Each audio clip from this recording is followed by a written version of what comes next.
So, this, I promise, is just going to be a quick update video, which, given my track record, probably means it will be under 20 minutes. I feel like there should be a channel intro here, but... Okay, so you may have noticed I'm in a new building. This is my house. I moved here actually in August. Yeah, this is actually the first video I've recorded in my new house. I'll take you on a tour in just a sec. I'm still living with students, one of whom has 2 pet cats, who you may see in this video.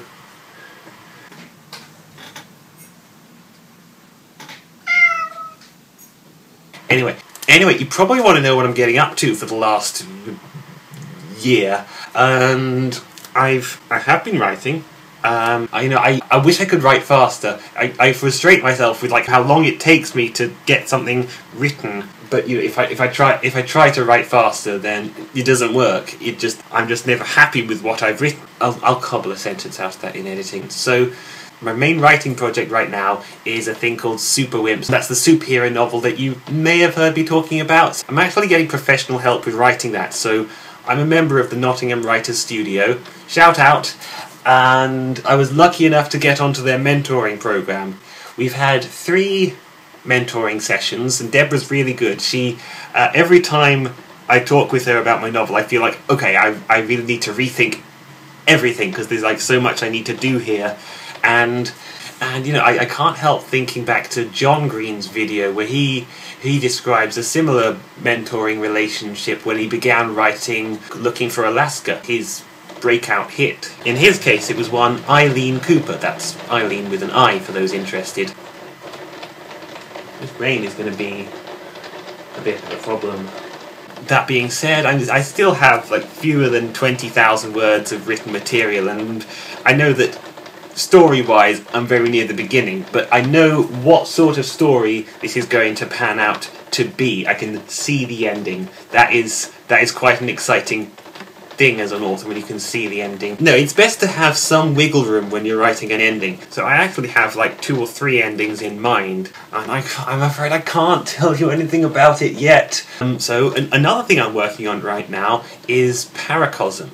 So I'm very excited about this. I started writing it on the 18th of November 2015. 5 years to the day since I came up with the idea that inspired it. I'm just going to say imaginary friends and leave it at that. And so you can expect to see the finished book in, 20, 30 years? I'm not even joking. I do actually expect Paracosm to take that long to write, because it's a very difficult book to write. I don't think I'm a very good writer yet, so I sort of need to practice on a few easier books. I can't really say much more about my books before I publish them, and even Super Wimps is a couple of years off at least, and that's supposed to be my first, which is why I thought I need something now, or if not now, then in the shorter term. And you know, one of my friends at the Writers Studio actually, so shout out to Tracy Holland, thought along similar lines, and what she challenged me to do is to write a novella, which is, for those of you who aren't in the biz, a short novel, fewer than 35,000 words. Most full-length novels are about twice that much. And you know, I took that challenge because you know, I already have an idea of what I am to write. And I can tell you, the idea is Lunar Olympics.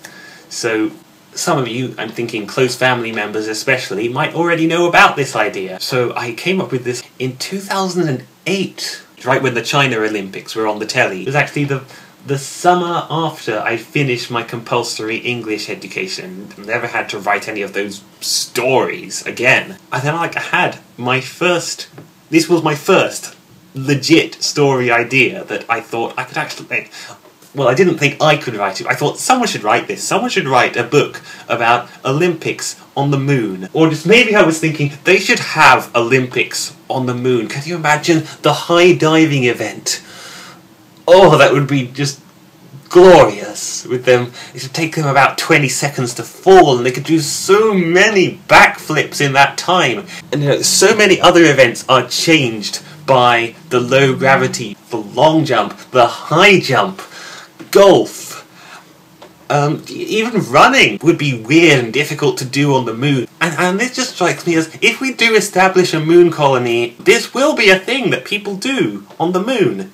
So I know I came up with this in 2008. I haven't really thought much further than that in terms of who is going to be the main character. Is it an athlete or a spectator or the event organisers? Possibly have a narrative where it jumps around between them. But yeah, I'm going to have to work that out sooner or later, because first draft, 35,000 words or less, needs to be done by the end of June. And because I'm saying this on the internet, that means I have to do it.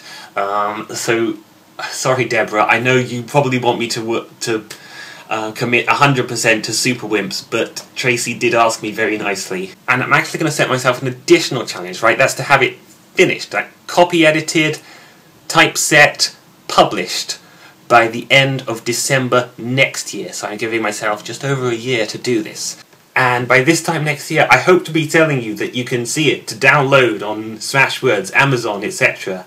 But what do I know? I'm the same person who promised you a monthly vlog and couldn't even deliver on that. No, but it's difficult because I'm working full-time now. I have a job at Nottingham City Council, Business Support Officer.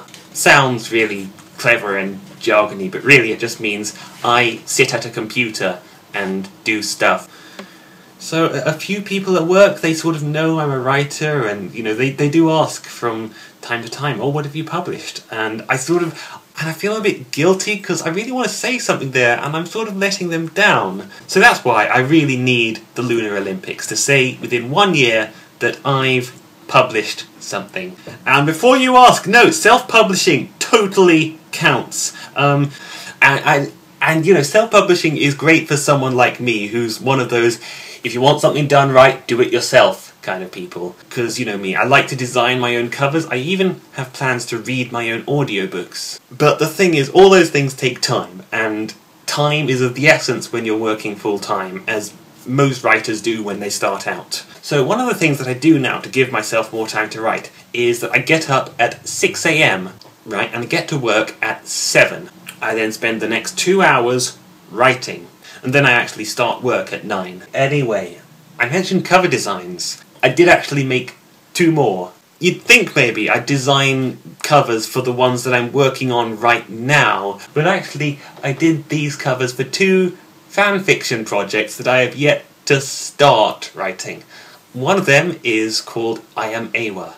It's an Avatar fanfiction of the James Cameron movie that takes place in the hundreds, thousands, millions of years after the events of the first movie. And Awa, the sort of biological computer/plant goddess, decides that she needs a space program, because the sky people from the movie could very well come back one day and wipe her out, so she needs to extend her reach to the stars. And she does this by accelerating the evolution of the Na'vi and the various rocks and plants and things, and unobtainium! And she hopes one day to make peaceful contact with the humans she once fought. And the other book cover is for something called How to Launch a Nuclear Missile, in which Derek Muller of the YouTube channel Veritasium accidentally conspires to launch a nuclear missile. See if you can guess which one of these is the comedy. And of course, being as I am to over-prepare things, I also made audiobook covers. Ta-da! And you know, I cannot stand to see the cover of an audiobook be just the book cover with vertical bars down the side to fill up the extra space. Not just because it sort of tells me this audiobook probably isn't very good. Like, how much effort could they have put into recording this thing if they didn't even try to make the cover look nice? And even if it is good, I like my audiobook collection to look nice. Just like our paper book collections are all exquisitely designed. But you know, like when it's digital, book covers are just kind of an unwanted vestige. Like, you know, soon we'll just innovate beyond the point where we don't need book covers. You just be able to implant every book ever written directly into your prefrontal cortex. The future scares me. I think it has since reading Childhood's End. And it's not like I want to live in the past or anything. The past scares me as well, because you've got diseases and so many diseases. But you know, I'd rather just live in the present and not have anything change for as long as possible. Well, actually, saying that, Okay, I'd like to have some things change, but the good things, like, remain how they are. And you know, I'm just going to point out here, this is how old people feel about everything. I'm old before my time. Sorry, I've forgotten what we were talking about. Oh yeah, you're going to come with me on a tour of the house. And this is the bedroom. There's my bookcase. Up there is the shelfware of things that I've read. It's fairly... I don't know why these books keep falling over. My guess is the amber spyglass keeps pushing them over. These are the books I'm currently reading. Some of them haven't been touched in months. And over here, and here, and here, and here, and here are books that I've yet to read. I'm sorry. I'm sorry to all of you. I'll get to you eventually. This is my plate. I painted it for Mum and Dad. And over here is my lighting rig that I've been using to record this video. Don't try this at home, kids. No, just really.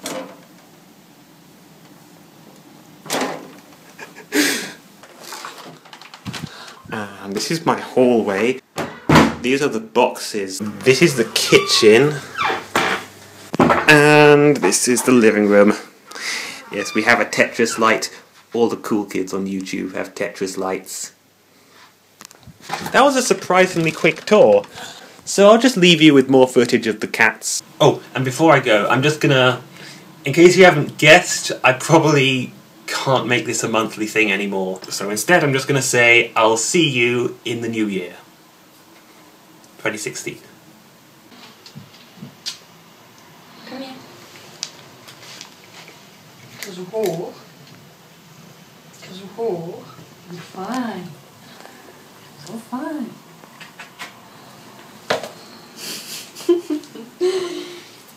And ska så fota. You're fine.